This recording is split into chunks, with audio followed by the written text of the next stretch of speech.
Welcome to this edition of China-Africa Talk. I'm Gao Junya. Chinese President Xi Jinping has praised veterans of Zimbabwe's national liberation struggle for their enduring commitment to China-Zimbabwe friendship. In the letter responding to correspondence from the veterans, President Xi said they devoted their youth to the cause of national liberation and forged a profound friendship and comradeship with China through shared struggle. He also encouraged the veterans to inspire more young people to contribute to the friendship between China, Zimbabwe, and Africa. For more on this, I spoke with Douglas Mahiya, Politburo Member and Secretary for War Veterans of Zimbabwe's ruling ZANU PF party. So I know you just had this, you've been attending this handover ceremony of Chinese President Xi Jinping's reply letter to the war veterans in Zimbabwe. So what messages from President Xi Jinping's reply letter that resonate with you the most? Yes, I think I would like to take this opportunity to inform, let me call him our President Jinping, for still remembering the job that the Chinese did in order to liberate Zimbabwe. Zimbabwean war veterans are ever grateful for the assistance that we got from the Chinese. The Chinese principles of the revolution are the same principles of the revolution that we used to liberate Zimbabwe. So we consider Chinese, we consider them Zimbabweans in that they gave all their energy, all their knowledge to assist us liberate and be able to sustain. I am a war veteran myself who participated in the liberation struggle. So I had an opportunity to implement the principles with the masses of Zimbabwe in order to give birth a new socio-economic setup for Zimbabwe. So really we got into this phase of the revolution with the Chinese in mind, that for as long as the war veterans are still alive, I want to believe that we still have a very long program. Let me give you an example of what happened in Zimbabwe.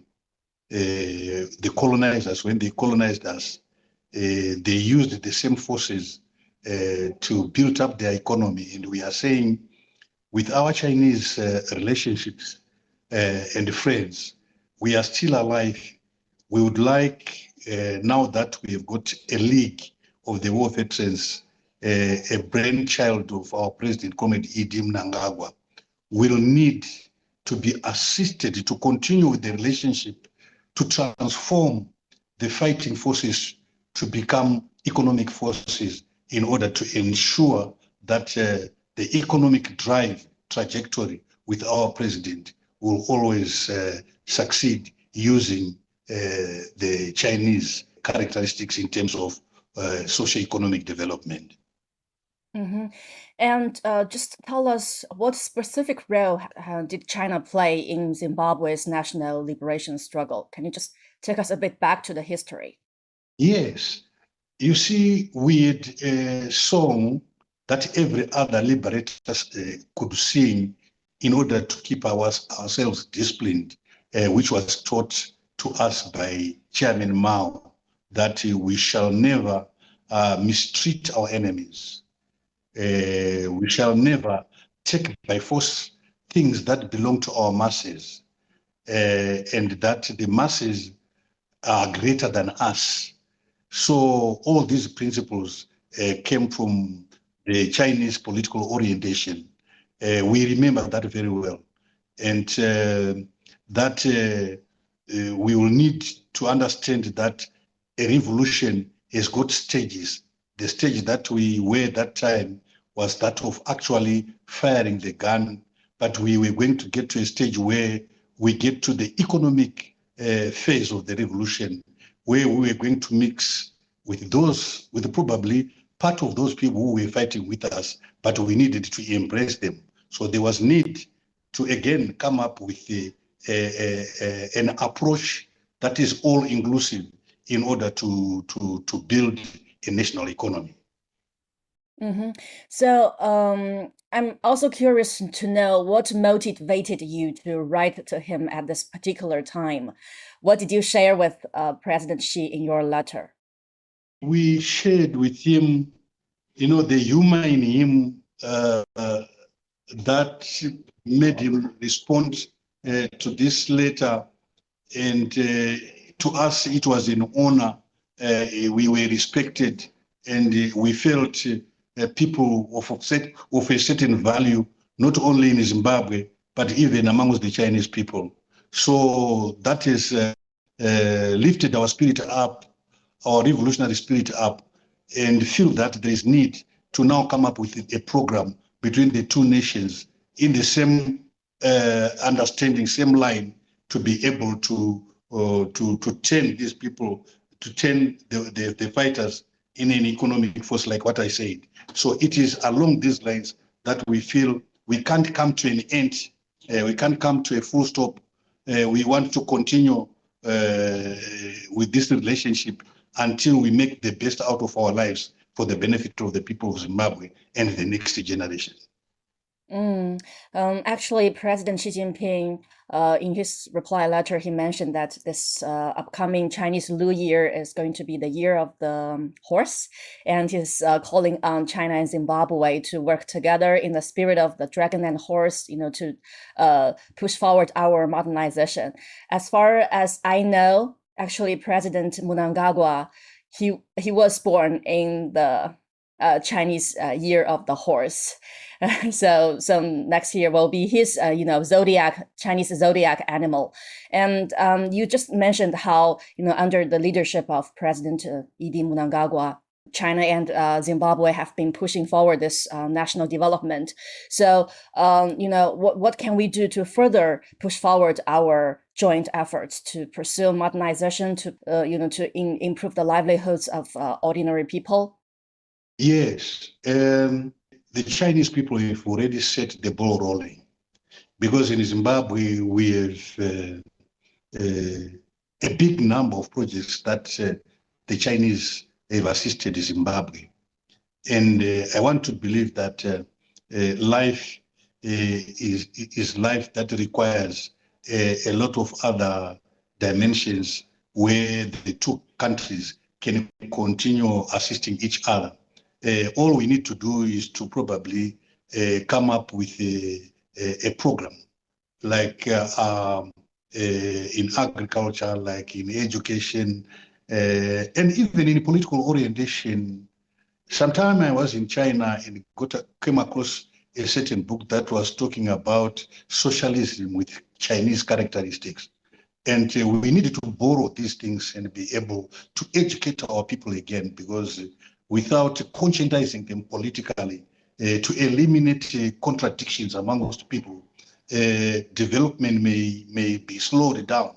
But this is important to continue having the Chinese understanding of social, economic, and political development as it is in China. But then those same principles then be used here in Zimbabwe. And what about the party-to-party exchanges? What more would you like to see between ZANU PF and the CPC when it comes to governance? Yes, we would like to see a lot of these exchanges. Our young people to be coming to China to learn, and of course the war veterans themselves, to be able to come to China to understand how the Chinese people actually went through the phase. How did they treat their war veterans from the time they got liberated to time of economic emancipation?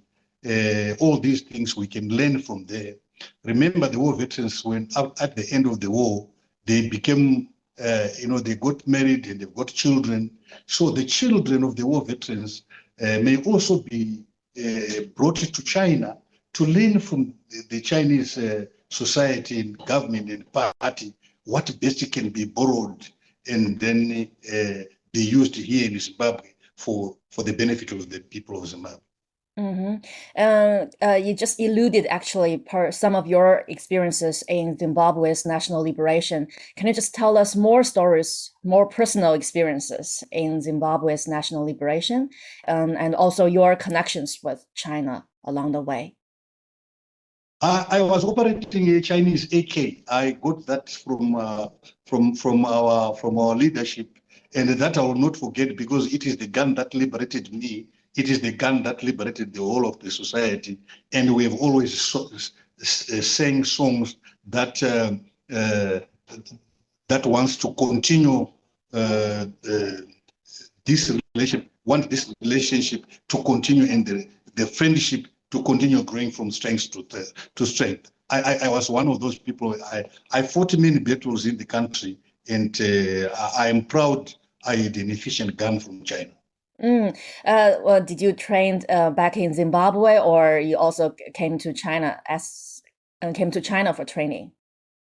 No. I did not come to China, but I got trained in Tanzania, Nachingwea, but our instructors were Chinese. So I got in touch with the Chinese, with our friends.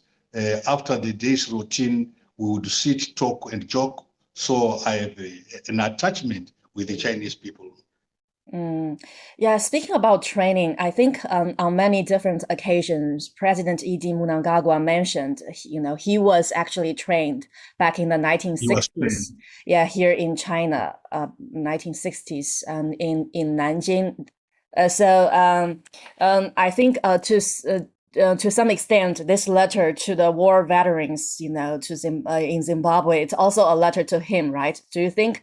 Does it put an extra weight to this reply letter? Yes, it put an extra weight, really, in that the war veterans that came here are excited to connect again with their comrades.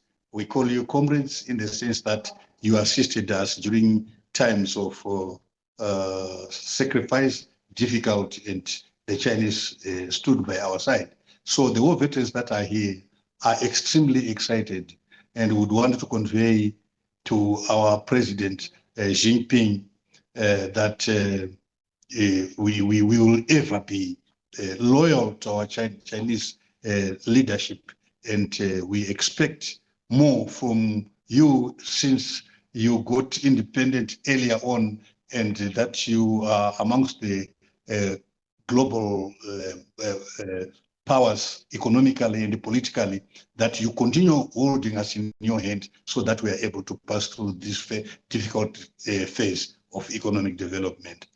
2026 is the year of China-Africa people-to-people exchanges. You also mentioned what a significant role young people play when it comes to China-Zimbabwe cooperation.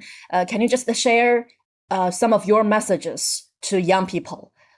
The young people must understand that yesterday must swallow its pride in order to accommodate tomorrow.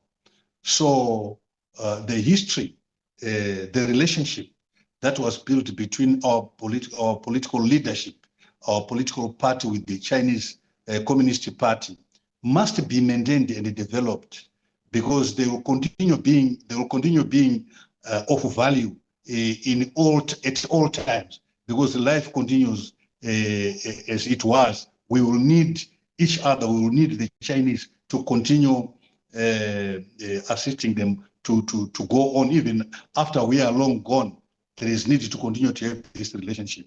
We've got these global hostilities between the developing world and the developed world.